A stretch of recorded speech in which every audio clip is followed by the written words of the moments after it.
Guys, the 5th episode of Superman and Lois will show Lex's reaction to Superman's return.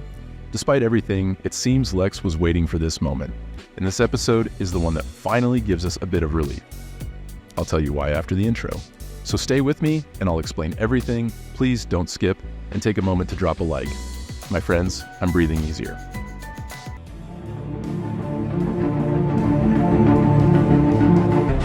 Episode 5 came through to show us that not all is lost. Let me explain. Those who watched my previous video and felt my frustration at seeing Superman and Lois, which only soared with outstanding episodes, know how disappointing it was to see an entire episode focused on the wedding of two characters nobody cared about. Yes, guys, they wasted an episode on that, and the series only has 10 episodes. We're already halfway through. What they did was like burning a valuable card, and I thought, now what? Are we gonna sink? But no, that would have been too sad, right?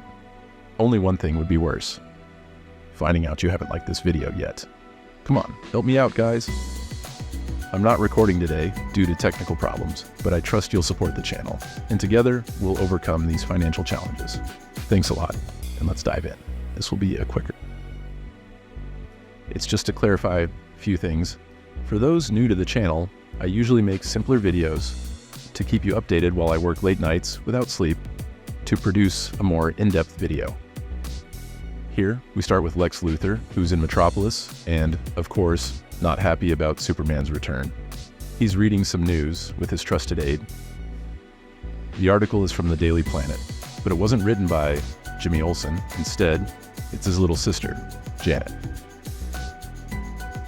Janet Olsen isn't an official character in the Superman universe, but the surname Olsen references the well-known Jimmy Olsen, the photographer and friend of Clark Kent. The name Janet Olsen could work as a fictional character, maybe a reporter or journalist in an adaptation. Depending on the context, she could be Jimmy's relative, or a journalist inspired by the presence of heroes like Superman in Metropolis. The news article reads, "Superman Lives" by Janet Olsen. Earlier this evening, part of South Metropolis Mall caught fire, trapping a crowd of shoppers inside. As the fire spread, multiple witnesses reported seeing a figure known as the Samaritan of Smallville appearing to help contain the flames. After securing the safety of some, however, the fire continued to grow, and it became clear that the hero had taken on more than he could handle. As fire trucks approached, several reports mentioned a sonic boom coming from the direction of the MPD towards the mall. Gathered outside, bystanders looked up and had a brief glimpse of Superman returning from the dead as he entered the mall. Although it was a quick sighting, the fire was completely extinguished moments later behind a thin layer of ice that quickly dissipated, presumably left from his Arctic arrival. Looks like the rumors of his death were greatly exaggerated. Guys, this part alone already brought back my hope for the series.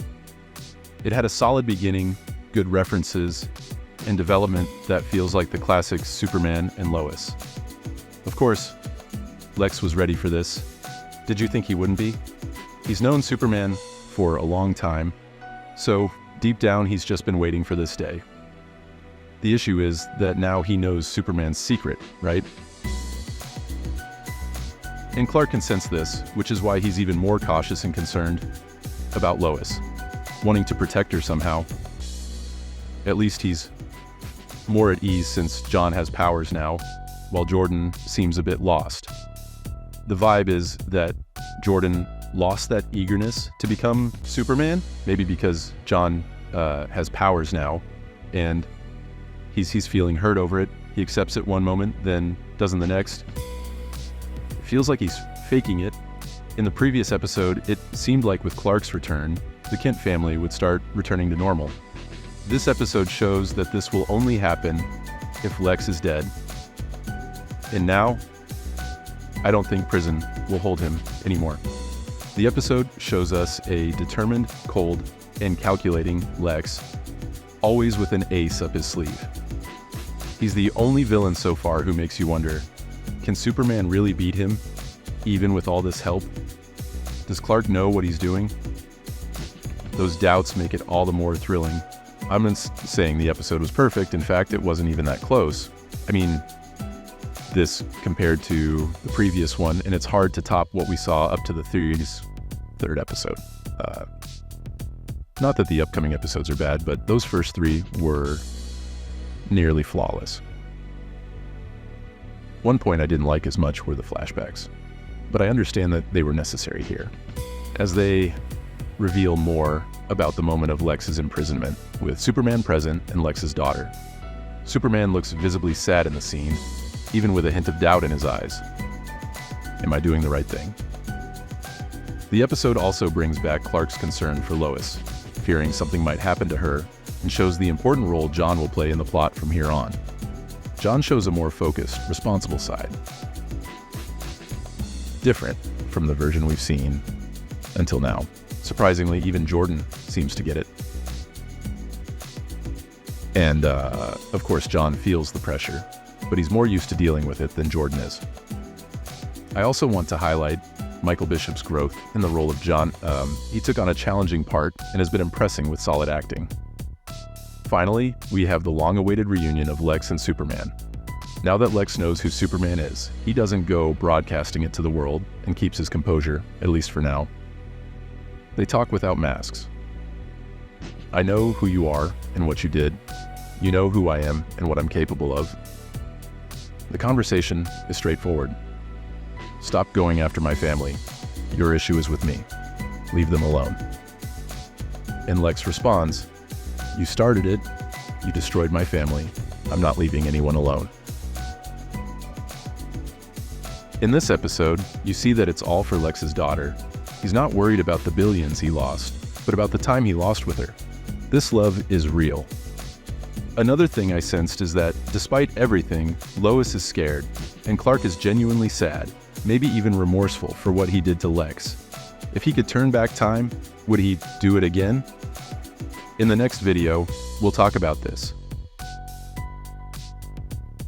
I have some crazy theories, and guys, there's still Candace. Yes, she's back. Jon's gorgeous girlfriend came out of nowhere, and she didn't arrive at a good time. He tries to brush her off, and we have that Jordan and Sarah moment, remember? But Jon manages to be worse than Jordan with excuses, and she, of course, doesn't believe him. Guys, I hope you left a like. It really helps me a lot. Now, as for the new characters and other events with some bonus theories, I'll save that for tomorrow's video. Deal? Subscribe, and we'll continue our chat tomorrow. Thank you so much, everyone. See you.